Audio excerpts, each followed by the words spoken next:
Welcome to Flight Soaring Eagle Health Check Seminar. My name is Jeff Garbus, and I'm going to be walking you through some of the things that are going to happen when you use our software to do a health check on your SQL servers. As we're looking at this screen, you may end up having a lot more servers than we do. Some of our clients have hundreds of servers, and some have one or two. We only have one production server that's reporting into our system, so it's relatively easy for us to click on Use and generate a health check for the server. Now, for each of these servers, we have multiple scripts that are running on the client.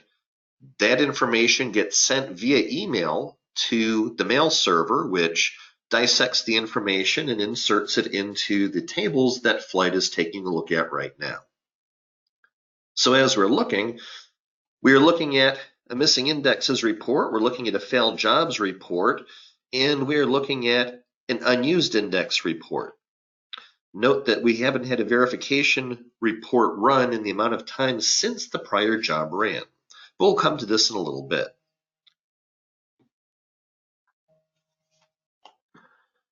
So without further ado, I'm going to select the server, and I'm going to click Generate. What Generate does is take the information and bring it into a single event. Now, within Flight, an event is our ticket, and each event may have multiple tasks. So within the scope of this health check event, we're going to create a number of tasks. It may be more than just the 6 tasks you see on the tabs. Now, because we've been tuning our server, we don't have a lot of information here. When the server detects a missing index on any of the databases on the server, they get listed here. I have the ability to click on any of the indexes or all of the indexes and create dynamically a script that we can execute on the server. Note, this does not interact directly with your servers. What it will do is generate the scripts that you can use to go through your own standard process. The failed job scripts allows us to identify any particular scripts which do not seem to be running. Now, some shops have lots and lots of jobs that are running using the SQL Server tools. When we detect them, they show up here. Now, you don't have to use these, or you can use all of them. When we select all of them, what we're doing is creating separate tasks that tell us to go out and take a look at the jobs that have failed. We can prioritize each of the tasks. We can also set a status for these, which is accepted, etc. And we can do that on a per task basis. Note the default is waiting for client action because we may want the client to go look at their own tasks.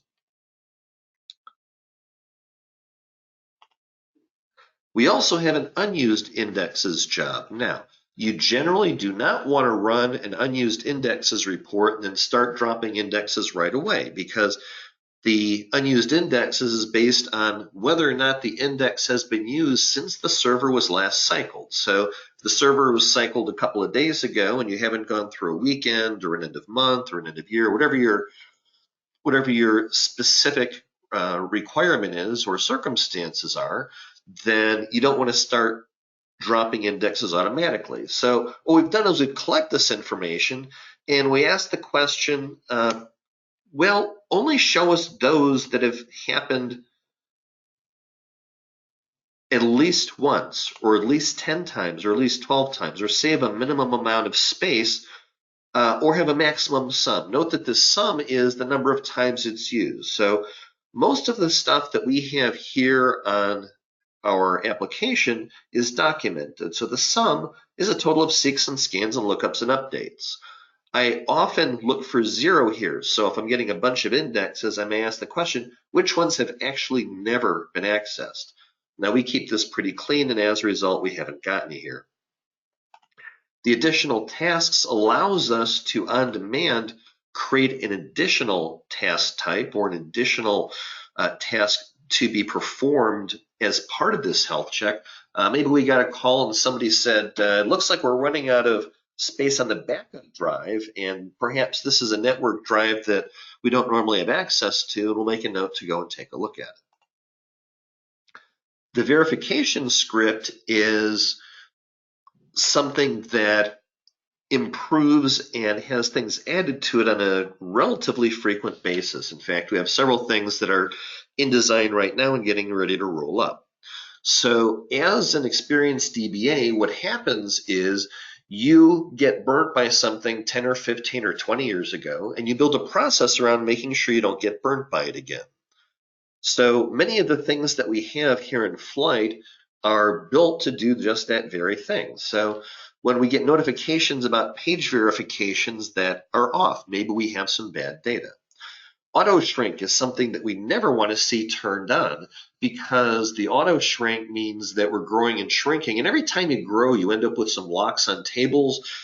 Same thing when you shrink, you end up with some locks. So the fact that you're growing and shrinking means that there's work going on behind the scenes, and generally means you need to take a look at what the activity is on your server, whether you're aware of it or not. The auto growth is just what it sounds like. If you're auto growing the data a lot, this means that your database is growing, and perhaps the auto growth increment should be increased so that you're not auto growing as much. If you're auto growing the log a lot, well, then we're going to come down here to this VLF count. We'll talk about that in just a minute. On the TempDB side, there are recommendations out on the web, and this is borne out through experience, that as the number of processors increases, we want to increase the number of TempDB data files.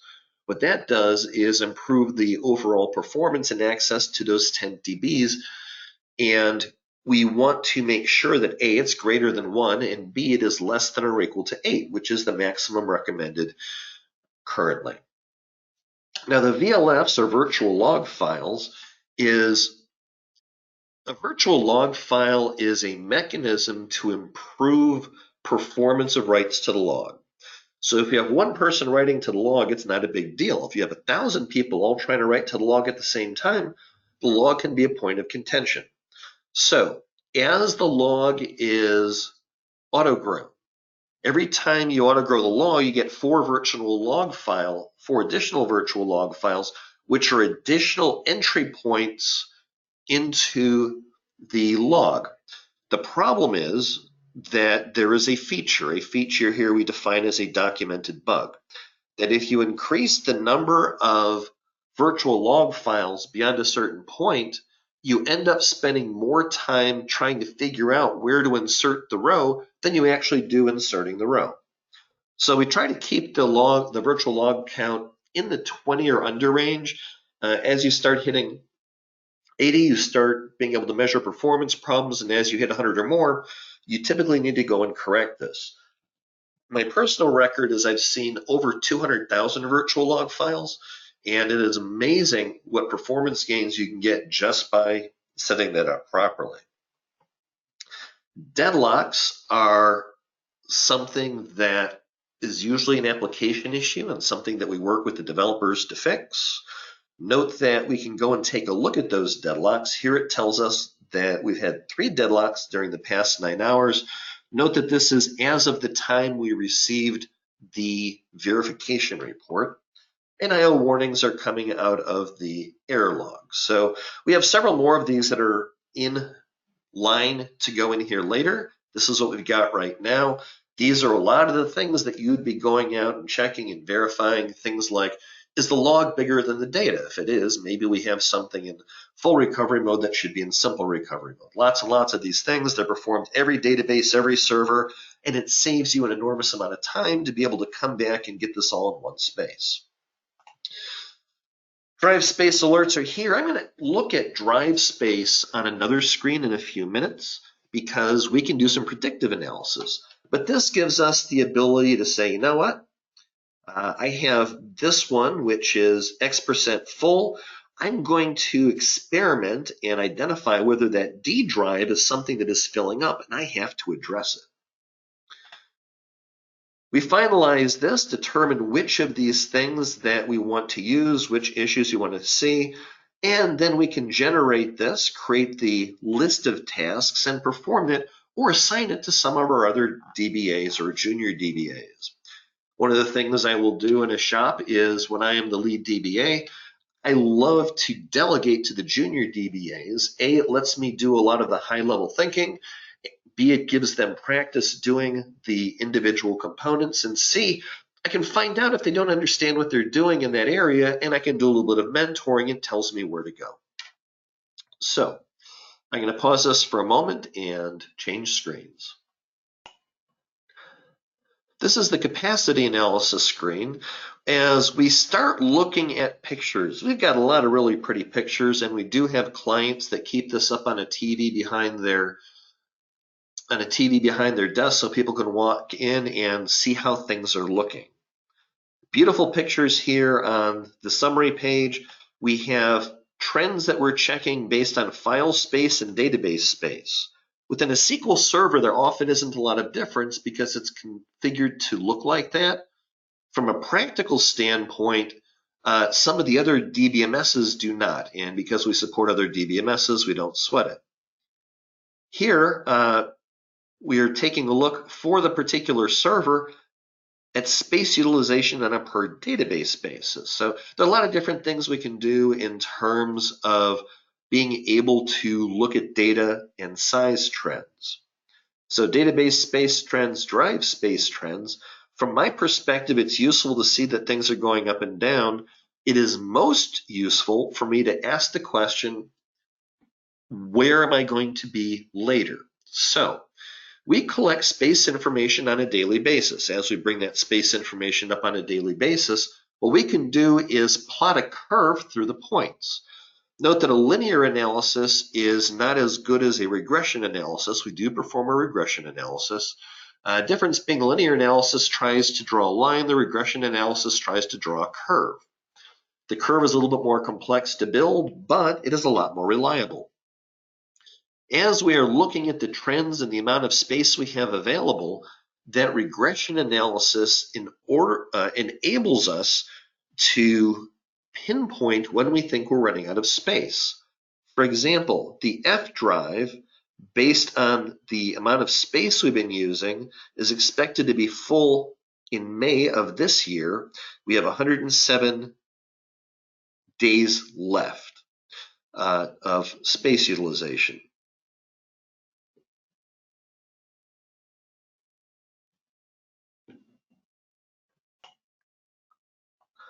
Now, as we're looking at this one in particular, this one is really interesting because it says 97.5 and 97.5 over the course of about a year, and yet we're seeing 107 days left. How could that be?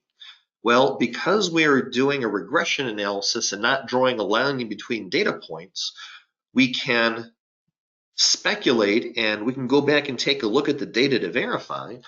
But what happens is over the course of time, you reduce data and you increase data, right? So as we clean data out, this is going to go down and then come back up.